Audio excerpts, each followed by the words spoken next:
unmute yourself. Canine Echo India Delta, Bob Heil. He's standing by. He's warming up his filaments. Yes, that's right. Hi, everybody. Hi. Good morning. I Good hope morning. everybody's okay. I think we're doing pretty good, Bob. Okay, that's good. That's good. Yeah, we did. What's it been? About a month ago, we were here with you guys, Yes, sir. Yeah. something like that. One of the things I want to get into a little bit. Um, I didn't get to cover it really well, and that's some of the adjustments that we have to make to radios. Yeah.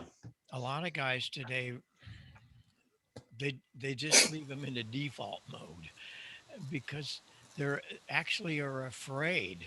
There's so many controls on a transmitter today or transceiver, and some of the things you don't pay attention to because you don't want to mess it up. And one of the biggest things that I find in operating all of the different ones that I have here is that RF gain is really important. Of course, I do a lot of AM, but for single sideband, it's almost doubly important. And I got a couple of recordings, and let's switch back over to here, and we'll get things happening. Um, this is this is on the RF gain thing, so let's take a listen and see how it happens. And I mostly just am involved in right tuning on the 2 meter net and the 40 and 80 meter nets, and that's pretty much what I'm limited to. I would used to be on packet, but I don't enjoy the computer part of the get into Noise comes in. running the computers at all like we used to. So I don't really have much to say on your question, but I can say. And when we back it down, it's a whole different ball game. Here it is again with the AGC. AGC is vitally important. About new right now, and it's really old technology that just kind of got forgotten, and somebody like Bob or anybody else would, say, I wonder about this old stuff that we used to do, and then apply it to a new application, and it works great, so that's very good. I love the technical abilities that come along with this hobby. The technician class was truly a technician class test. What I'm doing here is both the AGC and the RF gain. With those wide open and not paying attention, a lot of pumping goes on. You lower that RF gain and slow down that AGC, and it's like an FM station. And listen again and notice what happens when you lower that RF gain and slow down the AGC. It's really old technology that just kind of got forgotten, and somebody like Bob or anybody else would, say,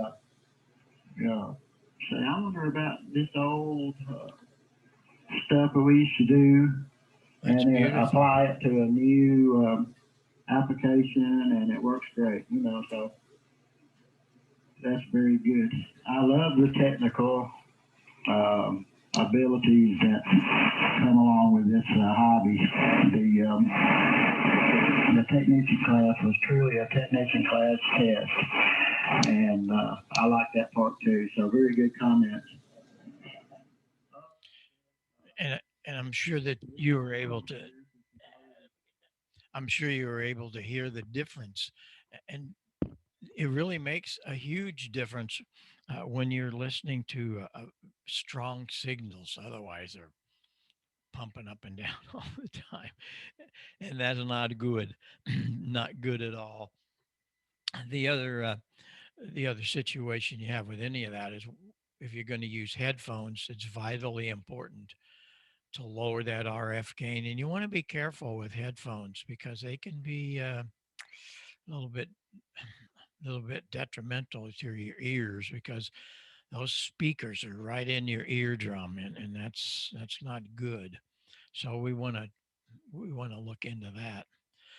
One of the other things that I didn't get into, and I don't have a formal report. I just want to show you what we're doing with building. I'm trying to get people to build.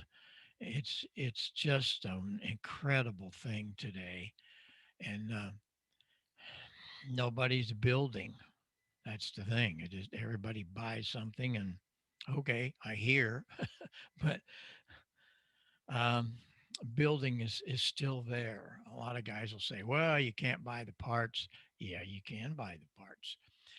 Antique Electric Supply, they have all these parts. In fact, when we did the pine board project, it took over a year, by the way, to do that. And they got involved with it in that you can go to Antique Electric Supply and you can get every part for that pine board. They have a pine board preamp uh, equalizer. It has a pine board power supply and a transmitter. And their kits, you can buy the whole thing, and it really is super. One of the things that really leads to it, and I'm going to work up a whole formal report with videos and stuff on this too, and we can come back and really get into it if you'd be interested, is that the diagrams are vitally important. And what I mean by that is that if you don't have really good diagrams for people, you're in big trouble. And that's because a lot of guys can't read schematics and stuff today. That's something that is really important. But I have a guy he was the graphics designer at General Motors, W4IQN. Man, I'll tell you, he's the guy is something else. And I hooked up with him, and he did some really great stuff. But I'll take you through the pine board thing as we did it here. Let me roll this over and run this down a little bit for you so you can see what happens here.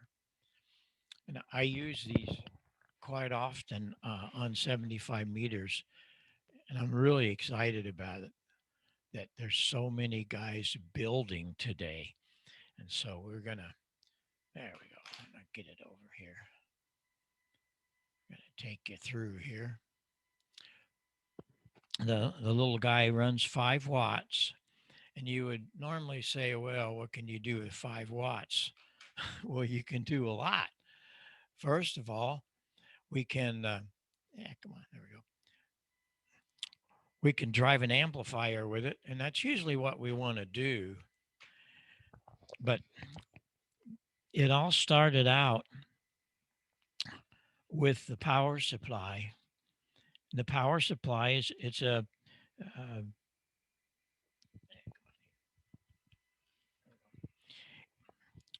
it's a 500 volt power supply. So you got to be careful. I have a lot of people when I started this, they come to, you're crazy, Heil, you're going to electrocute somebody. No, we taught people to respect that high voltage. And that was the whole thing about what I tried to do, because there are so many people got into it and they never really had built before. And so this was a great learning curve for them. But at a transformer, we at first we did it with a 5U4 tube rectifier, but I got in also to showing how we can do this with solid state. It's much easier, and so we did both of them. But this has got the solid state rectifier. You also get a lot more B plus with the solid state bridge. The next one is, let me take this. I was playing around last night with the equalizer thing. The preamp is a 12AX7, which of course 12AX7 is that's the baby when it comes to any kind of microphone preamp. Let me get this up here and I won't have to hold it. There we go. The 12AX7 is a dual triode and it's wonderful. Not only is it a preamp, because the preamp can look like this. There's only just a few parts for a microphone preamplifier. That's all there is to it. In and out. And that works great.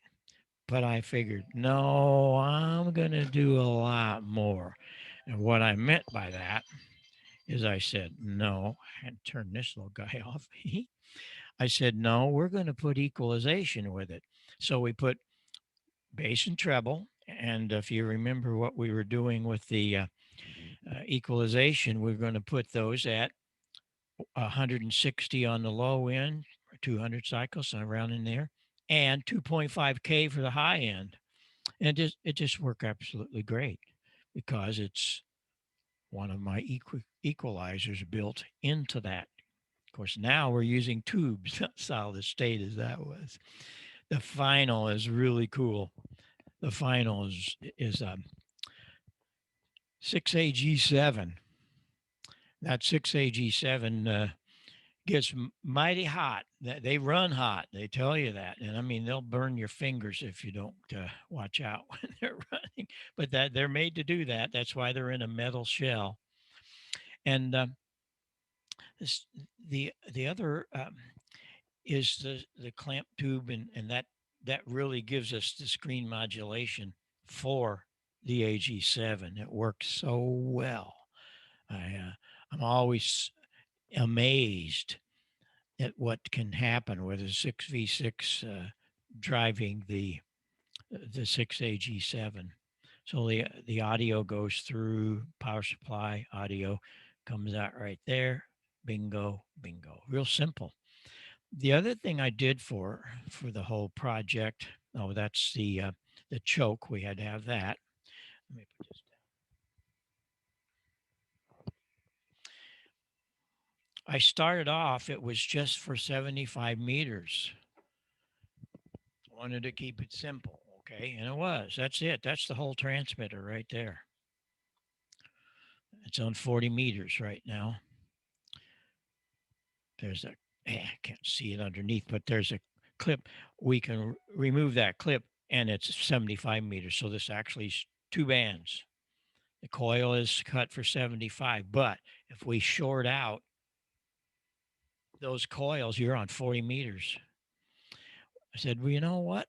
I think I can do something even crazier. If I turn this on, I wonder if this light will give us a little better light. I said, I think I can do this a little crazier. And I did. I put a band switch in it for 160, 75, and 40. And it is amazing how well it works. The coil, the big coil, the whole coil is 160, but then we tap it with the switch. Now, you can see this, I'm sure a little better. There's the taps right there. I mean, there's just nothing to doing these things. In the 160, it's the full thing. When we switch to 75, we tap there. When we shift to 40, we're only using that much. So these are all very simple things. And you look at it and say, my gosh, that's complicated. No, it's not complicated. I know it's a bunch of garbaged up wire, but it all does something and means something. What was so neat about this project, we had over 1,000 people that I know of that got into this. And here's the deal. A lot of people say, well, How do you know that, Heil? Oh, it's very simple. Antique electric supply. They'd call me during the different periods and they say, we're going to be back ordering on a few things, so tell your people, but we'll have them in a couple weeks. So that's how we kept track of it. And all this stuff is, it's so dear to me. It's why I love to pass it on because it's how I learned to do things. I would have never been able to do what we do at Heil Sound if it wasn't for ham radio. And there, that's what we did. That little transmitter I showed you, that little guy, I hadn't been on the air more than 2 weeks in 1956. I'm reading everything from CQ and QST and anything else I could get my hands on. No internet, of course.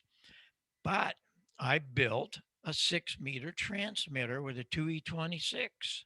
I mean, I was only 2 weeks into this hobby.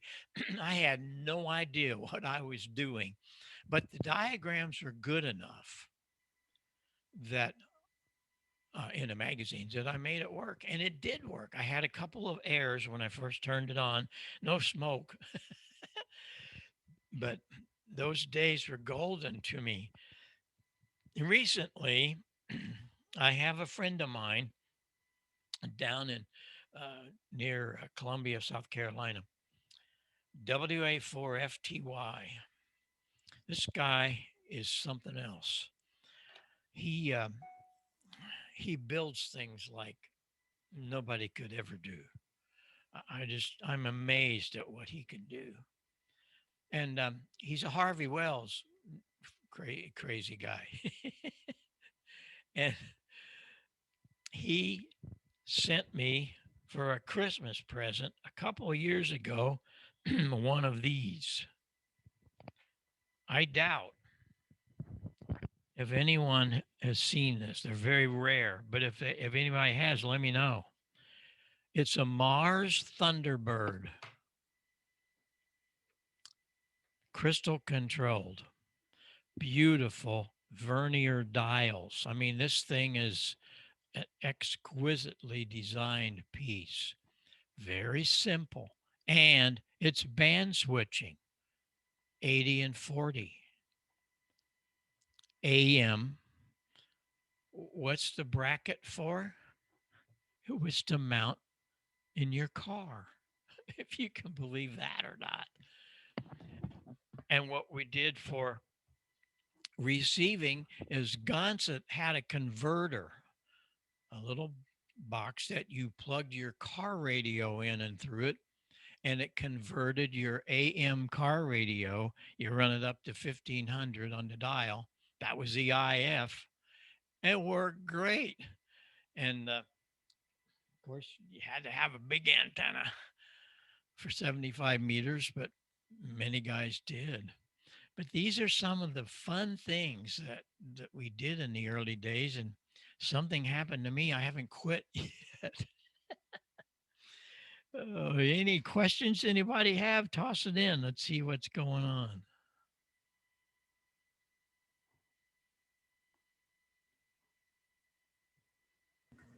I was going to say, hopefully everybody can still unmute themselves because I muted the entire room so that Bob would have the exclusivity of the sound here. So guys, let me know if you can't unmute.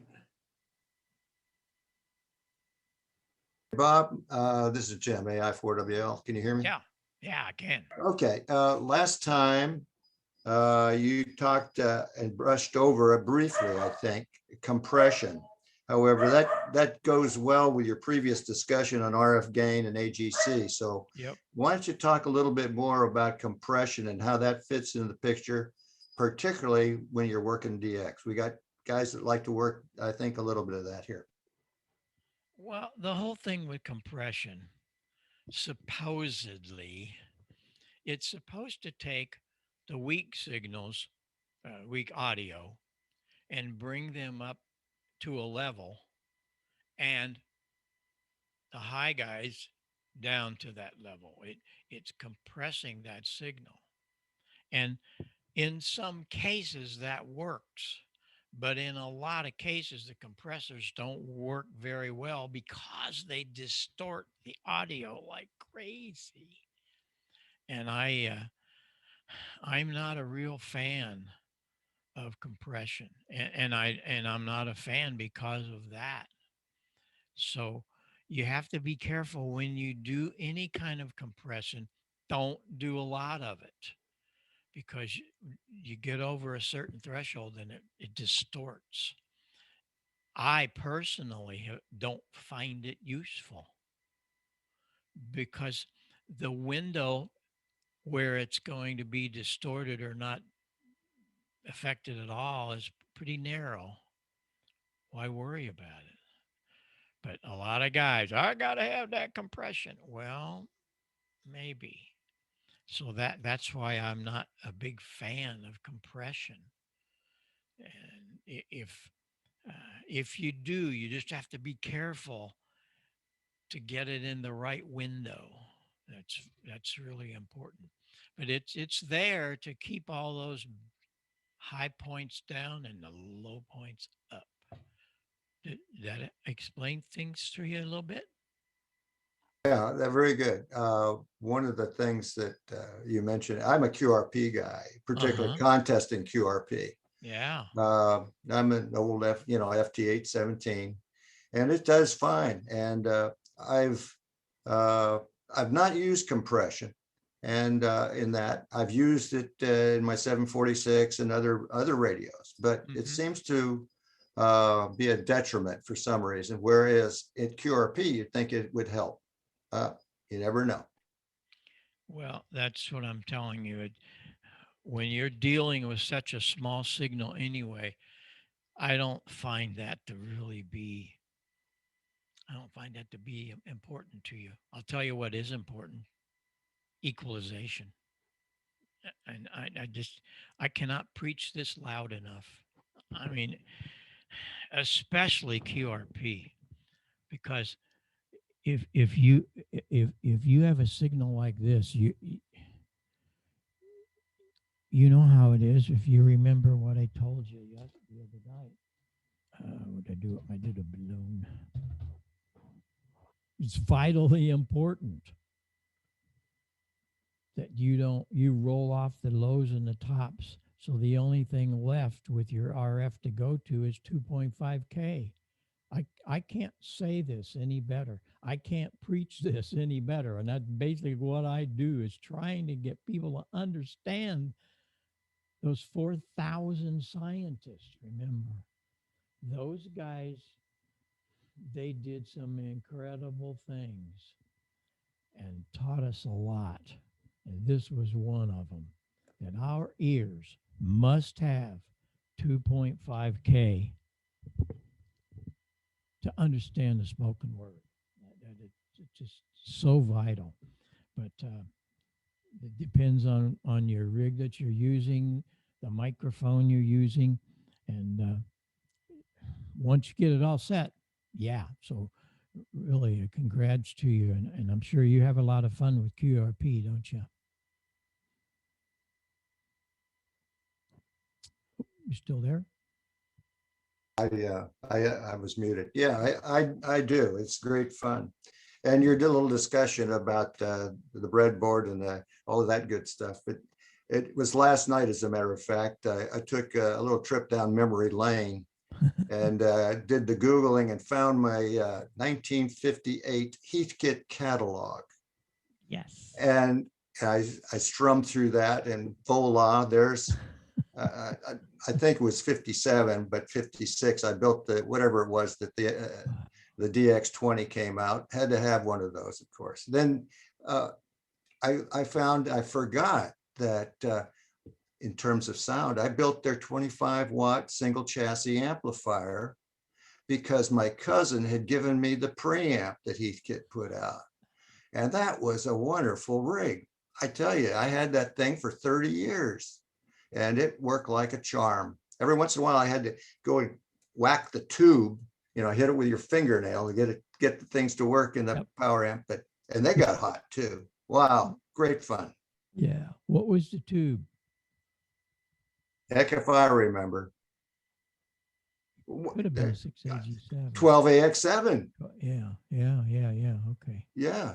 Well, those days are golden. They really were, and we had a lot of fun. I wish we could go back to some of that. And a lot of people, oh, we can't do that. Well, you can, but it's going to be horribly expensive. That's the only problem.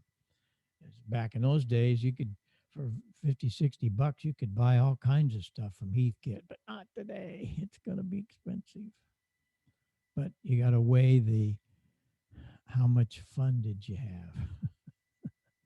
Yeah, I think that amplifier, the power amp, if you will, that was something like $35. And I think my cousin probably paid 15 or something for the preamp. The Q multiplier that I put behind my S38C, Yeah. which I should have done because that's an AC/DC radio. Anyway, that sucker I think was $9. Oh, You know, it's crazy. But it's so interesting. It's just so much fun to go back and look at that stuff. oh, absolutely. Absolutely. Well, I'm glad you still have it and having fun with it. That's super. Hi, Bob, can you hear me? I can. Big Yeah, time. you know, I built a 7-watt Heathkit amplifier. My father bought for me when I was 12, 13, something like that. Williamson type, I believe it was. And nowadays, you can buy an amplifier for so cheap, you know, you can't afford to buy one to build. Back then, there was not a standalone amplifier that you could buy. That's So I right. think the need for putting your own rig together back then was more real, because nowadays, like I say, you put it together today just because you want to, not because you're going to get a superior piece of equipment or it's the only piece of equipment. That's right. After that, I built a Lafayette amplifier that had four EL86s in the final. I forgot what it was. It was a stereo that time. Yes. And I enjoyed doing those. But the need nowadays is not there like it was when we were younger. It's true. Yeah, that was a great amplifier. EL34s in what they call a Williamson feedback circuit. I don't think you can see this. No, you can't. My ICO way on the end over there, it's behind that. Yeah, ICO was really a leader in those days of the hi-fi thing back in the 57, 58 when it was just starting up. And they built all kinds of like you're speaking of EL34s that would have had the Williamson feedback circuit. Beautiful. The feedback circuit was there to reduce the distortion. Well, when they built the little 720, it was a 30, well, maybe 40 watt, whatever, CW transmitter. It was great. The only situation is it was CW. If you wanted to put it on AM, what do you do, huh? They took one of their amplifiers that had a pair of EL34s, took out the speaker transformer, the output transformer, 8 ohm, put in a 5,000 ohm transformer.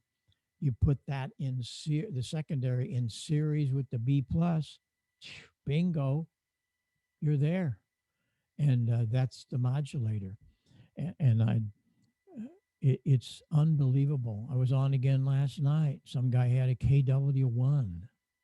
You know, that's very expensive today. 20 grand if you find any. But there was a round table of a bunch of guys. And one of the guys asked me what I was using, and I told him, and he said, "No, what are you using here?" And I said, "What do you mean?" He said, "Well, you can't be using an ICO." I said, "Well, yeah, that's what I'm using." "No," he said, "you can't, your signal, you have better audio than the KW1.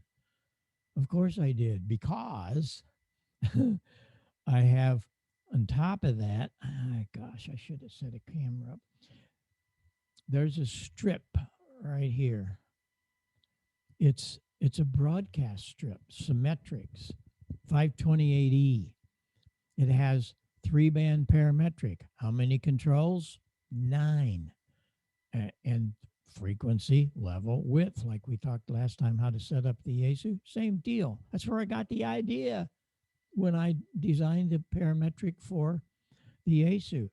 Practically every radio station in America have those. When I was at KMOX, we had a whole rack of them, and each host would have his labeled.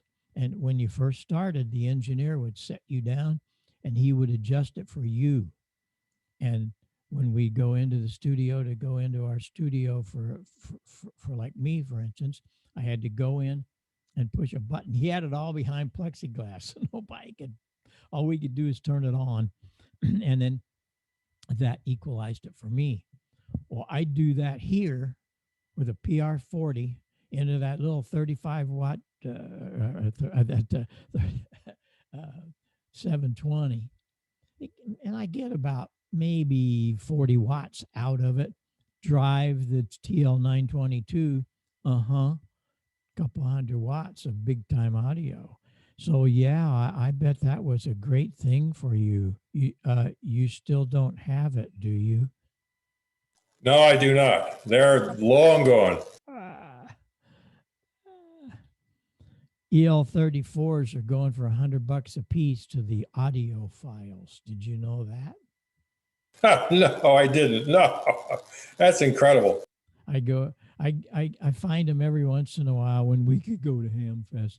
And in fact, I got one back in my storeroom. I bought it for $20. The 730 modulator, but all the tubes are stripped out of it because these guys will buy them. Tubes, throw it away. Well, okay. But we're hams. We do things differently, don't we? That's a great story. Hey, Bob, I think you still got your bass cranked up. Right? Oh, shit. I'm sorry. Sorry about that. That ought to be better. Oh, yeah. Do I have to say any more about equalization? Great point. Well, it is. I mean, it just, I was so blessed that Paul Klipsch, he taught me all these things and guided me to that Bell Lab studies. And I can't tell you what a college education that was. And I'm very blessed to be able to share it with a lot of people. That's for sure. Anybody have anything else we can go to?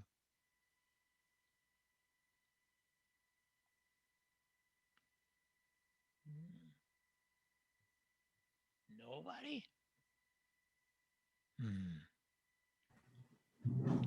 Well, I can say this is Steve chiming in. I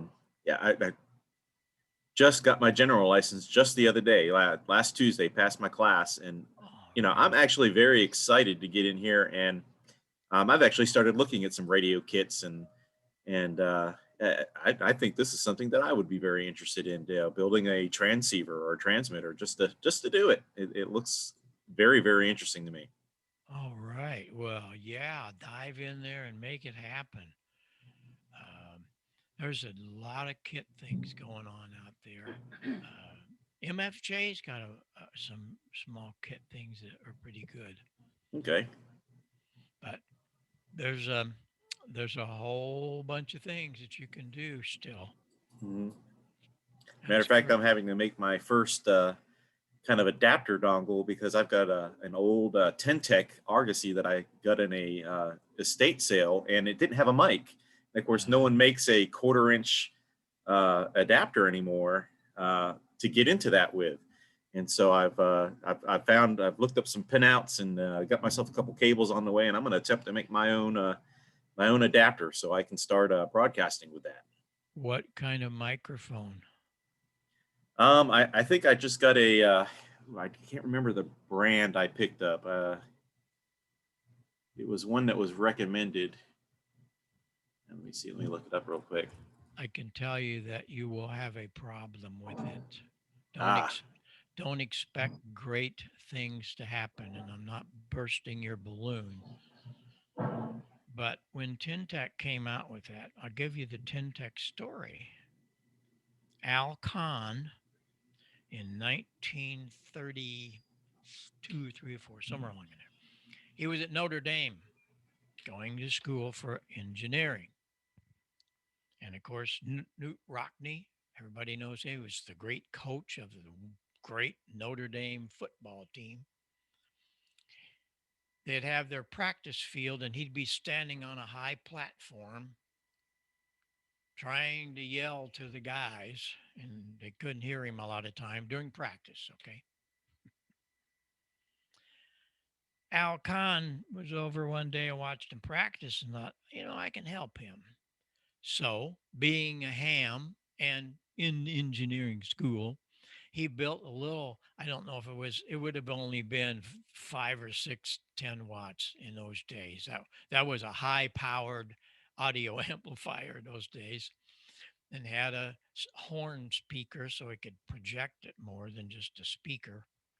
And Newt went crazy because he could now talk to his guys and they could hear him well.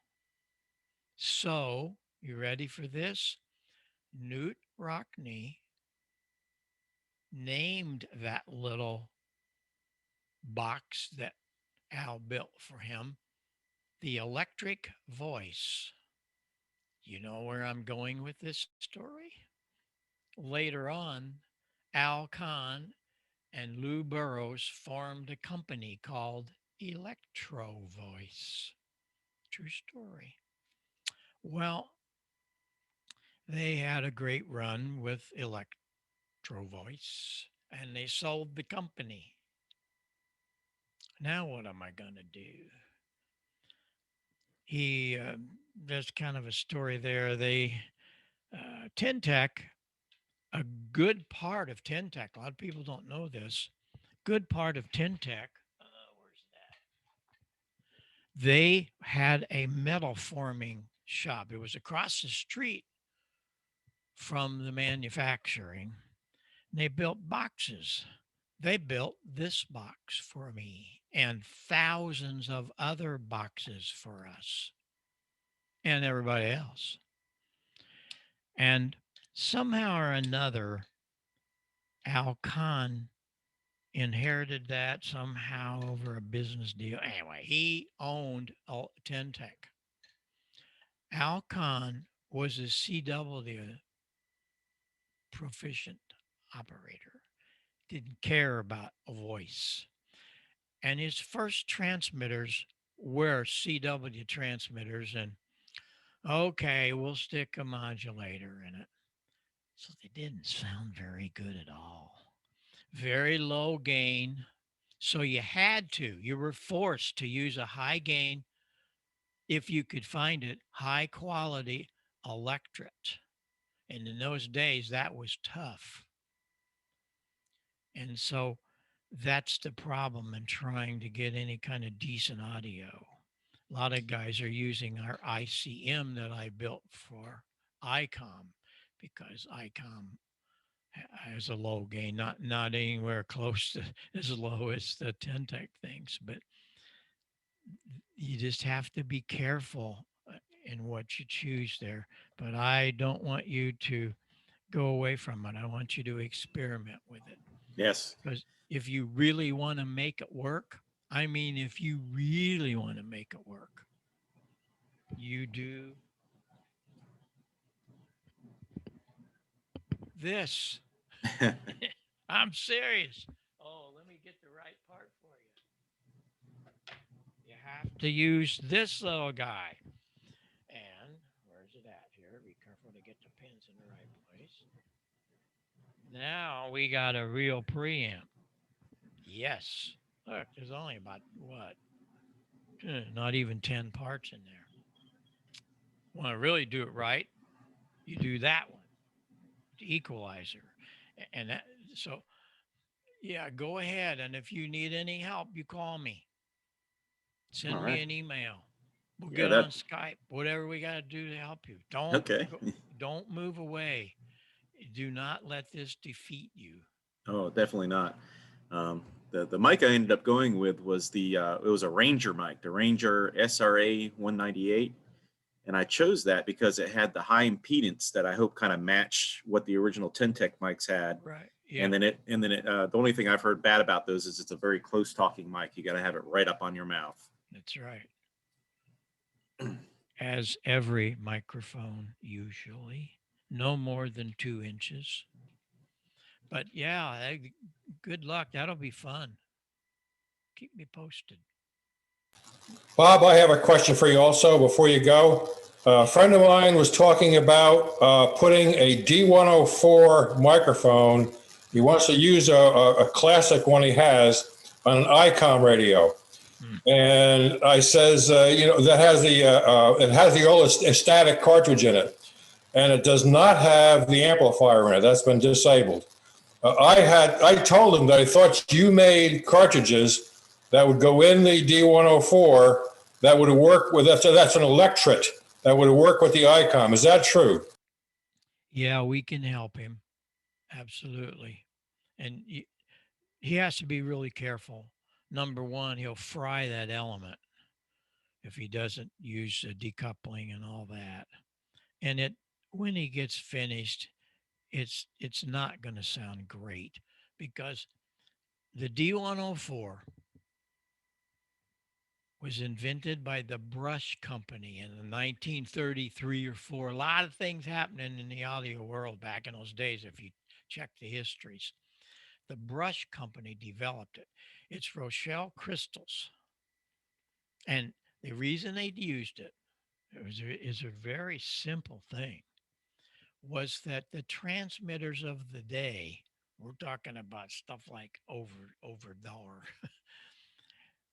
those transmitters, they were low gain. They had no equalization. Our signals were only 20, 30, 40 watts of AM. And you had to cut through the noise. Well, they knew about the Fletcher Munson studies. They knew that we had to have that mid range just poked like crazy to make our ham radio sound right. And so they built the D104, and it has a lot of output because of the crystal, and there's no low end to it. So that was the reason that was built. And now when you put it on to new radios, you have to really do a lot to make it work. And when it's all done, why? There are so many other good things. And personally, this is a personal thing. Hang on.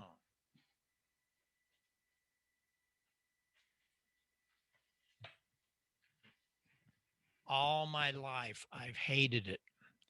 My friend that got me into ham radio, he had a Harvey Wells and one of these. And I hated it. You know, the name of this is, in those days, they called it the chicken choker, if you didn't know that, because that was your push to talk. And I thought it was very clumsy. It was awkward to use. And so I didn't do that. Well, I'm going to tell him that I talked to Bob Heil, and Bob Heil told him to forget about it. Well, if he likes that classic design, yes, keep that. But call me and I'll help you with the element. We do make elements to go in there because a lot of them over the years, that crystal goes crazy and doesn't work well. It loses a lot of its frequency response over the years. But Do you have a model number or something for that element? well, it's a whole little kit, and it's called an HC 104, I think. HC Heil cartridge 104, like the D104. But, Okay, well, I'll tell him about that, and that should help him out a lot. yeah, well, tell him to send me an email and let me guide him through, because there's a couple of other things you have to be sure you decouple it and things like that, you know. Okay. Sure. Yeah, glad to help. Okay. Oh, I here's that diagram. Look at this. Is that beautiful or what? because my other point was if I'm going to get into this, as a lot of new guys got into it, they didn't know how to read schematics yet. Well, you don't have to have a schematic. All you got to do is look at that. Isn't that wonderful? Gene WD4IQN did that. I was really, really happy about that. All the diagrams are that simple. He's a master at it, and all of that stuff is on our website. You go to heilsound.com, and down on that front page in the ham radio page, you'll see Pine Board Project. There's probably 60, 70 pages. Not only the diagrams, but we chopped out, usually it was about 10 minutes of each of the Ham Nation programs each week over a year to do these little sections and building all that.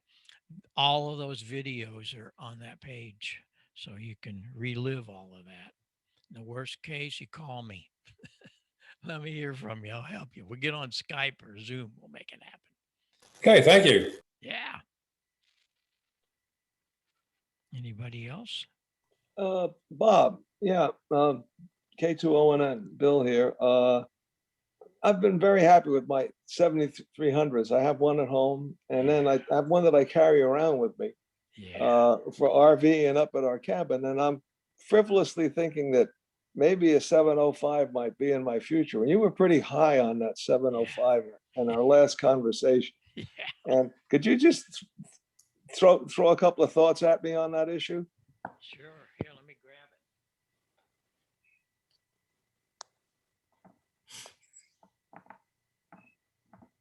it. It's a 7300 plus. It's an amazing product. All the graphs and charts are there. I mean, it looks like a 7300, and that's what it is. But it has 6 meters, 2 meters, 432. Yeah, wow. It has D-Star. I mean, it's just loaded. And I've been using it here on a local repeater just for grins. But there you are at 145. And then all of the same graphs are there that you have with all. It's a 7300 plus. The only situation, it's 5 watts. And that might be, not good enough for some things. However, there's all kinds of little solid state amplifiers you can hang on the end of that. That's what I would look at. I knew a friend of mine, it was right after this last year when it was introduced, he got one and he wanted to use it. He's a over-the-road trucker. And he thought, boy, that'd be fun to carry around. And he did. However, not really good for mobile. It wasn't enough power. So he bought a solid state amp, mounted it solid in his truck cab. And so when he gets in there, it's no different. I mean, he plugs it in to the antenna, which is a BNC, and it works great. And then when he's got it on an antenna at home, of course you got to gain from that antenna. I highly recommend it. It's wonderful. You'll have fun with it, let me tell you. Thanks a bunch, Bob. It's intriguing. Yeah, and remember, we make the headset for it. Oh, I will remember. Okay. And it's got a push-to-talk switch in it, inline. Perfect. So, yeah, we were commissioned to do that. That's why I have all this stuff.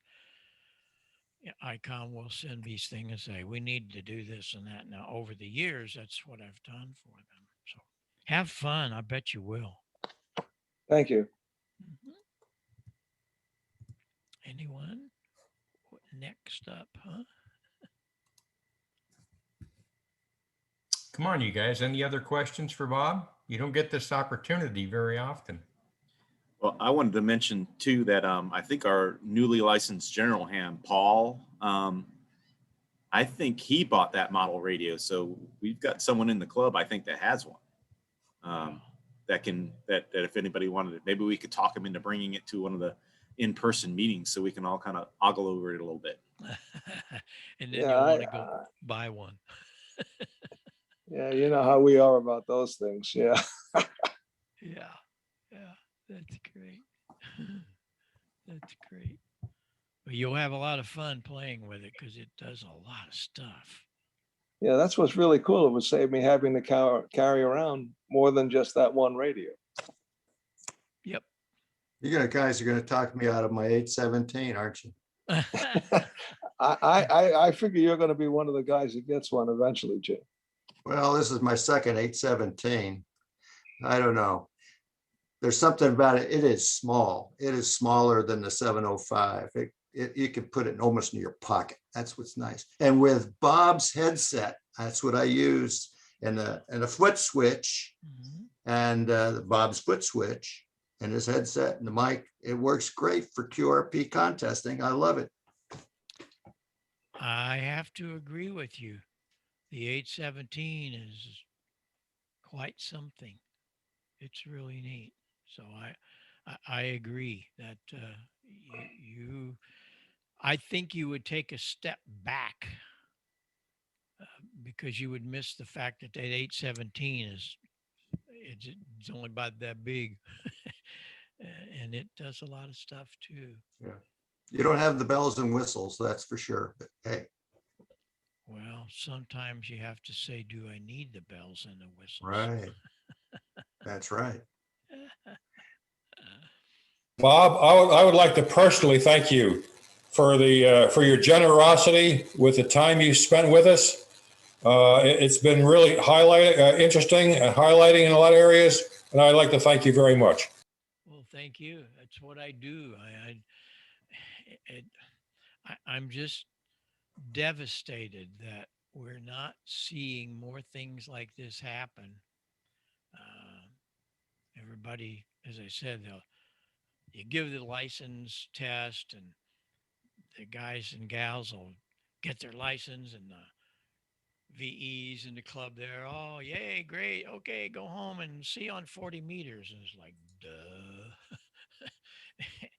We don't have Elmers. I was so blessed so many ways through my life, but one of them was getting a ham radio license. I had a friend.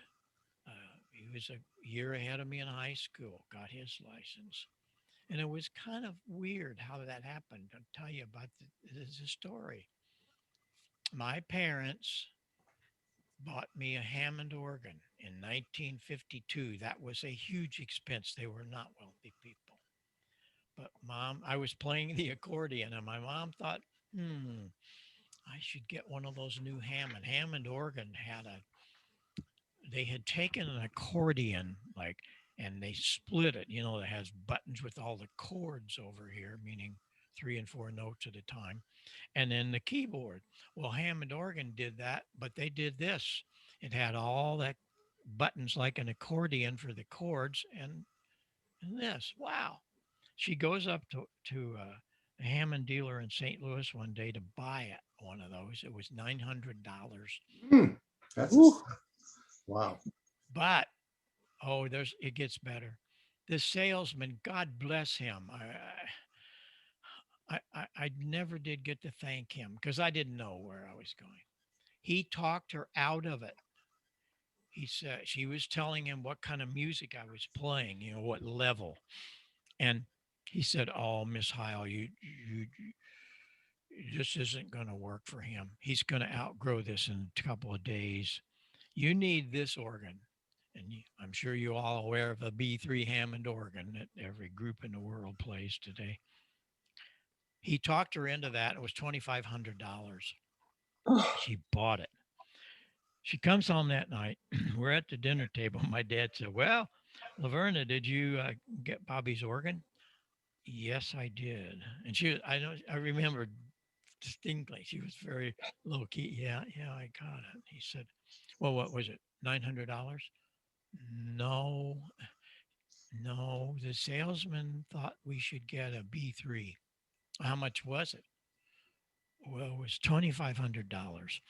And my dad, how are we going to pay for this? Oh my gosh. But I never heard my parents ever argue. That was the first kind of little heated at all. And it wasn't that much, but okay, we'll figure it out. And they did. And I went crazy with it. And so I had to try to learn a little bit. Well, the band teacher in Marissa, that's a town of 2,000 people. Everybody knew everybody. The grade school band teacher was the organist at the Baptist church, and he just a year before bought a B3 Hammond. So I go down, Mr. Crowder. He invited me to come down because I told him I had a New York, and he would give me little pointers, and I'd be there for half hour or so, and then I kept hearing this stuff in the background. So I go back in the back room, in George's room. He's in front of his Harvey Wells and SX99, working people around the world. So I I'd go down to take my organ lesson, and then I couldn't get off fast enough to go in the back room and see what's going on. That is how I got into ham radio. It was backdoor, I guess, really, but it's a true Backdoor. story. True story. And I don't know where I'd be without it. But then it all came to me if you remember, I'm on the air just 2 weeks and I hooked up with KMOX's engineer, Larry Burrows. That was just one of so many that came to me. Of course, putting up a 110-foot roan a year and a half after I was on the air. Oh my. That kind of made a beacon for all the hams. They wanted to come and see it. So, but I had so much help, and it wasn't. I could do all this. It wasn't a braggadocious thing. It was a thing that I was blessed. I was making the money playing the organ professionally at the age of 14 and on. And so I could do these things, and my lovely parents allowed me to do this. Of course, we had lots of super help. There wasn't this little kid out there trying to put this up, but we had Elmers. I guess at the bottom of the story, and that we don't have that today. And That's clubs are doing good. Some of the clubs are really doing good, but if they aren't hooked up to a really good club, I don't know where they go, and it's sad. But I work on the phone every day, and many times, and we'll get on Skype where we can actually show pictures and do things. So that's my I have to give it back, because I would be nowhere close to what I am today without ham radio. And of course, do I have to tell you I love it? Yeah, it's great. Okay, Bob, I want to thank you so much for joining us again, because I know it's taken your time. And Steve, I know that Bob truly means it when he says if you need assistance with that microphone, drop him a line on the email, and he will get right back to you. I mean, he says he does what he says he does. But I've really enjoyed your stories more than anything. I mean, I could listen to you all day, Bob. Yeah, me too. Same here. Everybody else feels the same. Well, Absolutely. A wealth of knowledge that thank you. really exciting. We can come back and I can tell you some of my roadie stories. Those are usually great. Well, we may do that. We may do that. Anytime. Oh, I found the picture I was looking for. There's the parametric EQ, Symmetrics 528E. You'll see the three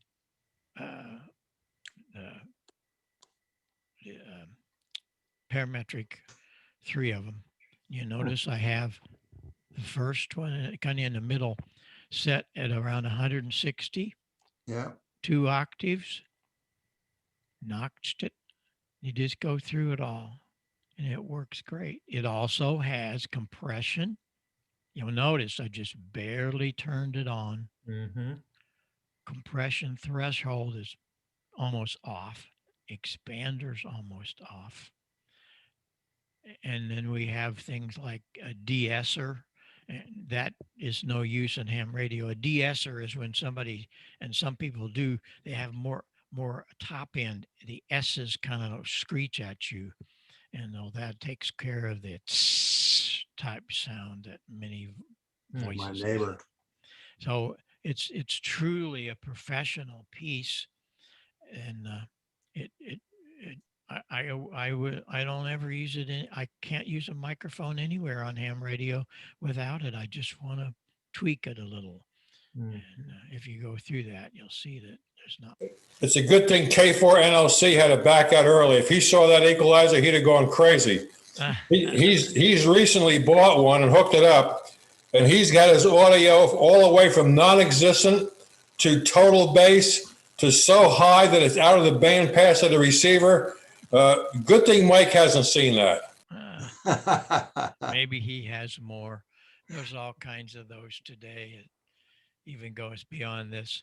This one is made for professional radio, not nonsense stuff. But I have to tell you, and if he was here, I'd tell him it's ridiculous to do that. The only thing is, it's ham radio. You can do what you want. But when you do that kind of crazy audio, you're going to be about this wide, and he can tell you all day long, well, I've got it set here. Yeah, right. But when you force feed audio like that, it goes spuriously on the outsides of that. So he wipes out 2 or 3 conversations around him, and that's not the true spirit of amateur radio. It does, but he's in a learning phase. He's not doing it from a malicious standpoint. Oh, he's learning this knob does that knob does that, and he's only on 2 meters. He hasn't using it on HF, so he's pretty well within bounds on 2 meters. Is he doing this on FM? Yes, he's doing it on FM. Well, that's even stupider because, I mean, it's really stupid. Why? Boy, let me tell you, it's so sorry that he's not here to hear this. Bruce, look at Bruce. He hardly contain himself. Think about it. The FM band pass is 5. That's it. Yeah, I know. You're not going to get past that no matter what you do. And then you're going to overload the darn thing, and it's probably got spurs like crazy up and down the band. You probably don't even know that. You can't believe how it made our morning with Bruce. Well, we'll have to play this back. Yeah, he'll watch it on YouTube. Well, it's sad because you can lead a horse to water and sometimes they don't drink. Well, in our cases, we're talking about science. He's one of my best friends. I hope he still keeps talking to me after this. Well, he has to realize that we're talking science, and you need to play the game under the rules of audio science. When you go outside of that, then you're going to destroy things around you, even though you don't think. I'm telling you, I hear it on the air. These guys get their stuff all cranked up and compression like crazy and bass and the equalizer, and they forget about, or they don't know about the mid-range 2.5 for articulation, so you can hardly understand what they're saying. And oh boy, ain't I cool. Well, no. We do have to think about our fellow amateurs that are beside you on these bands, and what are you doing for them? And a lot of people don't know that, so they don't care. So it's okay to experiment. Oh my gosh, do I experiment?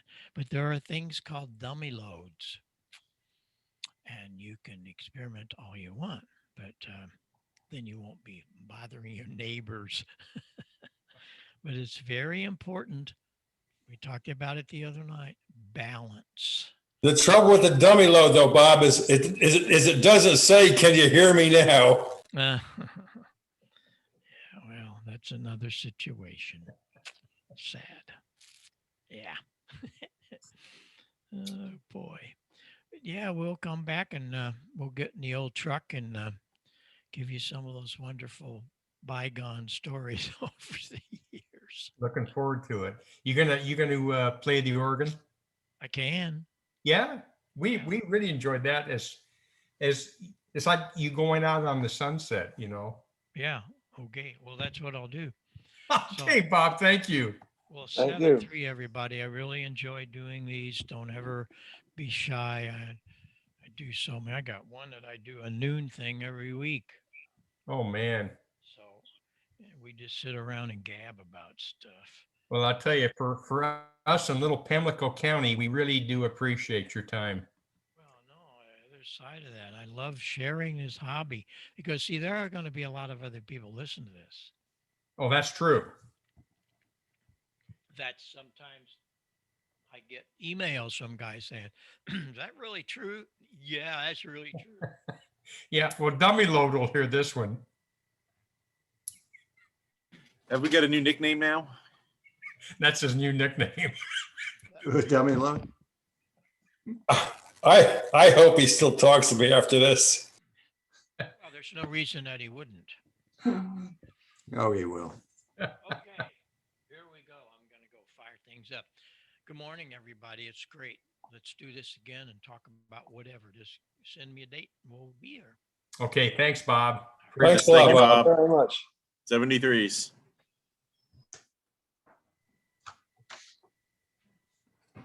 Hey, Bruce, can you hear me? Yes, I can. Well, my little light's not indicating that I'm talking, so I just wondered whether I am. So there you go. You're you're- talking and we can hear you both. Your lips are moving. Dummy load. I'm ready to go to Brantley. My stomach says, feed me, feed me. What was that movie? What was that movie with the plants? Feed me? Oh, that's right. Little wanna- Shop of Horrors. Little Shop of Horrors. Yeah, right. Yeah, That's right. I want to be present when Dummy Load watches the YouTube video. Hey, Ed Valentine, are you there? If Yes, so- I am. All right, very good, very good. Do you want to try 2 meters in about a little bit? Sure. Give me an exact time and I'll meet you. Okay, I need 15 minutes to eat a peanut butter muffin or something. How about 11:15? Let's try 2 at 2, 144, 200. Got it. We'll do that. All right. And Bob's talk was fabulous. Yes. I remember some of those old rigs. Oh, look at this. Look at this. 1947.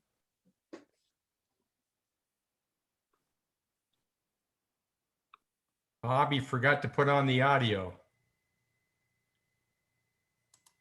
Hello, Bob. He did this last time to us.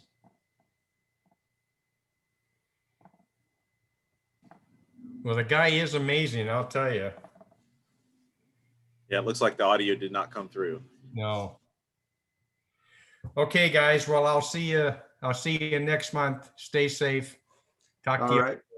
Well, I hope to see you before Good then. job. Well, Thank you, Bruce. Thank you, Bruce. Did a good job today. oh, Yeah, thanks, Good guys. job. Excellent, excellent, excellent. There he is. There he is.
All right. Hooray, Right on. hooray. Awesome. That's great.